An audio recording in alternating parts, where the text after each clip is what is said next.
Rough Riders. Yeah, dude. Ride or die. Yeah, dude. Bonjour, everyone. Welcome to another episode of Let's Talk Musique. I'm JR. I'm Ty, and we thought we'd come out with a little bit of a special episode with the tragic news of today. Yeah. Friday, April, 9th, I believe. DMX. Passed away this morning. He a week after supposedly allegedly overdosing, whatever they say happened, had a heart attack. But yeah, today was the day they took him off life support. He's 50, right? 50 years old. Yeah, super shitty. Obviously, thoughts to family and friends and all them. All the Rough Rider family. Yeah, but we thought we'd just come out with an episode because we figured this guy had some fucking serious impact on us. It was right around the time period when we were like super listening to some new shit, and hip hop was super exciting, influential at that time, huge. Yeah, big time. Yeah, soaking up like a sponge, and soaked up all that DMX, bro. All that DMX, all that. We figured all that Rough Rider stuff. We figured, something. What do you do when you hear the news? It just happened a few hours ago from the time we're recording this. So let's talk about. So we figured, let's just make an episode and talk about what DMX meant to us and how he impacted our lives. We don't want to focus too much on the negative part in the latter part of his career, or like when all this was going down. But this dude, man, he was something else. A guy who released music really fast in the 90s and released albums really quick, but so many bangers, and like they were like almost party anthems, but hip hop. Unfucking believable, man. Because like I'll say off the top too, there is a little bit of a like DMX is this like novelty act because of some of the activities in his later years. Right. It's like he's this novelty act, but make no mistake, this dude was a fucking giant in the late 90s and early 2000s. Yes, a beast. Unbelievable. We'll get into it. It kind of all kicked off. So he for me, 1998, that was a big year for X. He released his first 2 albums within that 1 year span. Within like 7 months? 7 months. 7 months. That's 7 months he released It's Dark and Hell is Hot, which was the debut, which I didn't hear until Flesh of My Flesh, Blood of My Blood came out 7 months later. It's insane because of that single Slippin'. We slip in, we fall in, we can't get up. Rough Riders anthem. And once that came out, I was like, oh my God, I need to hear this. I picked it up. Picked up both. I realized he had 2 albums, so I picked up both, man. That was definitely when you could go to the store and still like it was still. They both debuted at #1. Yeah. On the Billboard. Which I think a lot of his did the first few, right? The first 5 albums there you go. of his. The only artist to have 5 consecutive albums all to debut #1. The only artist. Like that's fucking insane. Yeah, don't forget what this guy really had impact in the 90s, and 2000s. Yeah, and I mean 1998 such an interesting year too, right? It's like Pac's dead, Biggie's dead. Yeah. There needed to be a new and there was this new shit where we did the Outkast episode, so it's around the same time where it's these albums are coming out of these new artists that we don't really know, and there's some new, really different shit. And X was so different. So different. Just his voice. He was so rough. Like speaking Rough Riders. Like this motherfucker is angry. You think it's a fucking game? Yeah. It's not a fucking game. It's not a game. Like it was so brutally rough. Like, and that's what gave him, I guess, the dog persona. Like, so it can get confusing because when people also every video he would like animorph into sort of dog, the pit bull. Shout out to Animorphs. Shout out Animorphs. Shout out to those videos rappers. Were unbelievable. Videos were awesome. Who doesn't want to be in like it was never like in the like New York streets. It always seemed like a little bit suburban when they were like cruising around in the ATVs and shit. Very off-roading stuff. Not your typical New York rapper video type at the time. No. Not the Mace in a greater kind of silver with P. Diddy dancing around. Stick on my Mace dance, dude. Yeah. Come on now.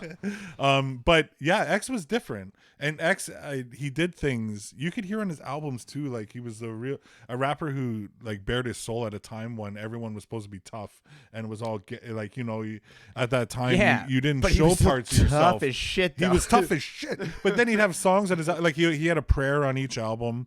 And like prayer 2, prayer 3, and he had a song. The first album was I believe Damien, And then he continued that though with like the Omen and other Damien 3, Damien 4, where he's talking to the devil. Like he showed his struggles. He showed between his good and evil and his internal good shit. and bad. Yeah. He showed all of it. Yeah. X really put it out I think there. that's why those albums are so fucking good. Because that's it. It was different. It was something real. Yeah. It wasn't all faking and fronting. It was X was talking about like oh yeah, one look at that dude's face, you're like, oh, he's legit. the line in Flesh of My Flesh, Blood of My Blood, I can't remember the song now, but it's like there's blood on my hands and there's no remorse. There's blood on my dick because I fucked a corpse. Like, I don't.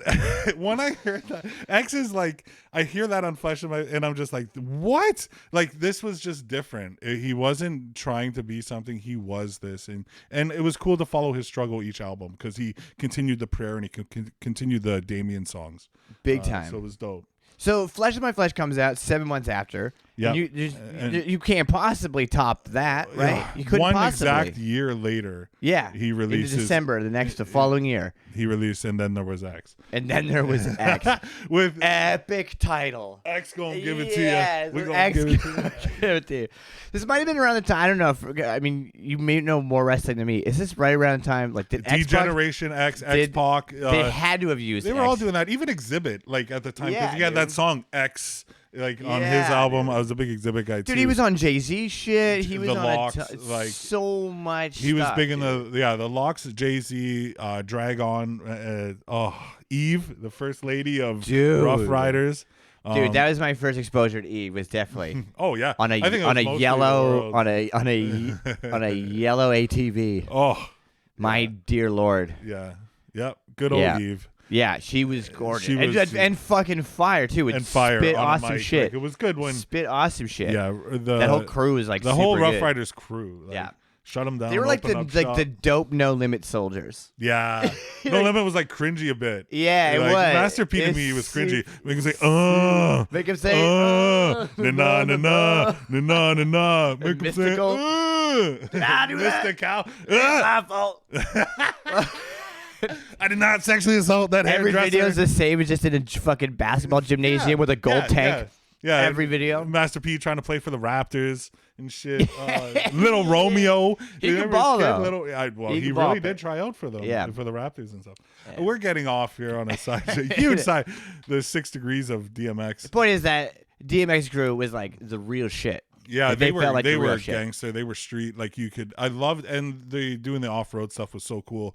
And X had a way to reach, like I said again for the millionth time in this show. I was a metalhead, so only certain hip hop got to me, like Outkast, certain gangster shit, the West Coast stuff. Wu-Tang got to me, but X really got to metalheads too. Like there's a that big voice, rock dude. world. Well, collab with Marilyn Manson. He collabed with Marilyn Manson on the Omen, on Flesh of My Flesh, like. And yeah, how do you collab with that on your sophomore album? Well, at that time too, exactly. That's ballsy shit. And at that time, Marilyn Manson was the Antichrist, like in society and in the media. He's a joke now. Yeah, that's like dope show era. Yeah, that's Antichrist superstar era and stuff. So, and who else to get on the song when the media portrays you as Satan? You have a song where you're talking to Satan. Yeah, you get what they call Satan on the track. So X was in touch with that stuff, and that was cool. It's he crossed over genres. So how are you not gonna get white kids in middle America to like the shit out of you? You have Marilyn Manson and you're riding an ATV. Remember Sum 41? Remember Sum 41? Yeah, he's also in that. Their first song, their first single. All of a sudden, it's a house party, and all of a sudden, DMX is flying through on an ATV through the house. Yeah, dude. The backyard or something. How dope is that? I heard the story on that, and they were talking about Derek Whibley from Sum 41 was saying that they just happened to be. It was filmed here in Vancouver. Right, they're a Vancouver band. Yeah, Canadian boys. No, Sum 41 is Ajax, Ontario. Oh, yeah. But they were here at the time. I cherish them, man. I'm thinking of Gob. Ontario boys, Gob, man. Oh, I love Gob. But yeah, here in Vancouver, X just happened to be here too, filming something. Probably one of his movies because it was around that time. Yeah. Maybe. X did a lot of movies. He's in and everything. They were so good. I loved every one. I'm gonna go watch Belly again today or something. Yeah. Like Belly is one of my faves. I know there's some like legit acting. He did Cradle to the Grave, right? Yeah, Belly was insanely good. Yeah, Belly was like okay. He doesn't Belly just play like proper. the arms dealer. It was the '90s Scarface. Belly was. I feel. And yeah, X had a big role in that.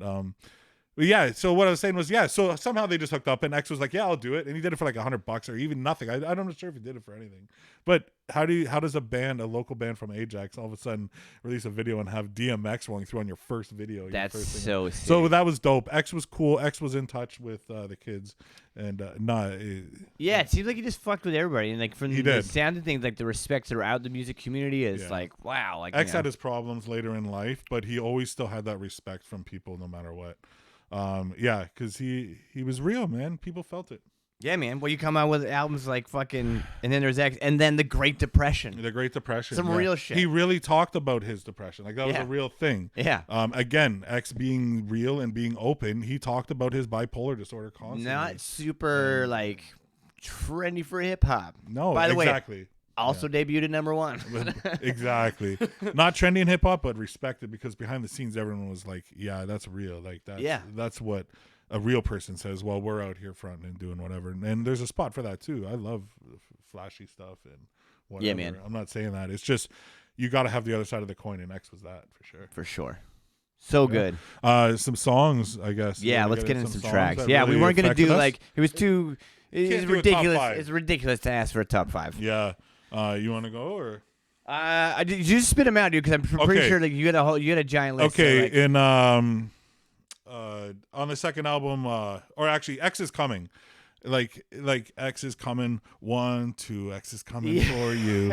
3, 4, better lock your. Straight like up, when he did the Freddie, yeah. Thing that was so cool. Like and at that time, Kruger. I wanted to say Mercury so bad. That would have been a different movie. There's only there's only 2 famous Freddies, and they're yeah.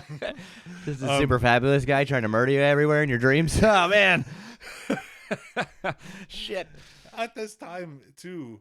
Like hip hop songs weren't trying to do things like that. Like, you're bumping your system, you're going down the street, all of a sudden you hear kids singing 1, 2, X is coming. Yeah. But he put that in a song, and that was super dope, man. Yeah, just to make his ass scarier. Yeah. And that was from It's Dark and Hell is Hot, first album stuff. He was doing stuff like that. There's so many rapper was doing so many good party anthems, obviously, like Party Up and all those jams. Yeah. There's all those. Those are great. Y'all gonna make me lose my mind. So good. They're so good. They're anthems, right? They still play it at like clubs and shit today. Of course. Like, Rough Riders. Well, not today. Hey, thanks, Rona. They're playing a different song. You're a Bonnie Henry track. You want to go with another? Or? Yeah, keep going, man. Stop Being Greedy. Yeah. Love that track. See, these beats and things were different. Like I loved banging these on a good system. Beats were different too, so man. bassy and so different. Like not your typical hi-hat. It wasn't kind of snare. It was like industrial sometimes. Almost industrial. Yeah, very industrial electronic kind of stuff. So yeah, different. Let's see. Slippin'. My favorite track, though, I have to say, of all time from X, What These Bitches Want. Like featuring Cisco. When he's just naming off in a full verse, he goes naming off all these females, and it explains why he has 15 kids. I get it, X. He had 15 kids. But that song, I could play that on a repeat. What these bitches want, like Cisco just yelling "What these bitches want" from a rooftop, Cisco! Like '90s Cisco on a rooftop, like Drew Hill, like you don't. Cisco had Thong Song. Yeah, and he came from the group Drew Hill, and yeah, so that was cool. He had his silver hair, he's screaming "What these bitches want." Remember that dance still, dude. Remember that fucking video? Foot over and swish, yeah, the dude. video on the beach, and then he just lined up all these thongs, and then the camera just went. Yeah, dude. Yeah, those are my favorites. All of the Damien tracks, and there's so many. There's these party anthems. That's what I was meaning to get. Yeah. There's these party anthems, but then there's these super fucking deep jams. Like the albums always were very well balanced and very balanced, greatly mixed. It didn't feel fucking weird either. Like it was like, Yeah. Unbelievable. After the Great Depression, then the Grand Champ. The Grand Champ, yeah. To me, that was like debut. Number one. The fifth again. one to do it. The fifth one in a row, like all of them. Yeah. And he did that in a short span. So, and they all had such a huge impact. From 98 to 2003. Yeah. That's fucking 5 amazing. #1 albums. That's insane. Yeah, That's unbelievably. So his impact is it's still going today. If you ask For me. sure. For sure. And it definitely opened the door for. I mean, we kind of talk about this, like, I think Grand Champ and even maybe the Great Depression as well. Maybe kind of when I fell out a little bit. I think I was listening to at the time. yeah. Like, might have switched. I don't know. I didn't really keep up with. Well, the way the scene went a bit, even though they were #1 albums, I feel like the fanfare, even for me personally, I guess I can't speak for everybody, but it seems to be with everyone I talk to after the Great Depression, or like around that release, you started just listening to other stuff. You moved on. You had moved on. I think to other too. things. I think even I don't know if it was the Grand Champ or the Great Depression. One of those albums also debuted #1 on the R&B charts, which is fucking nuts too. So really, nuts, 6 debut #1s on the charts, but nuts. Yeah. So it's kind of when we both kind of stopped or whatever. Yeah, it's kind of where I stopped purchasing the album and stuff. I still listen to X tracks. I still to this day, and even before today and today's news and all the horrible stuff, X has always been in my playlist anyway. Yeah, big time, man. No one's gonna be mad at that. You know, no one's ever gonna be mad at that.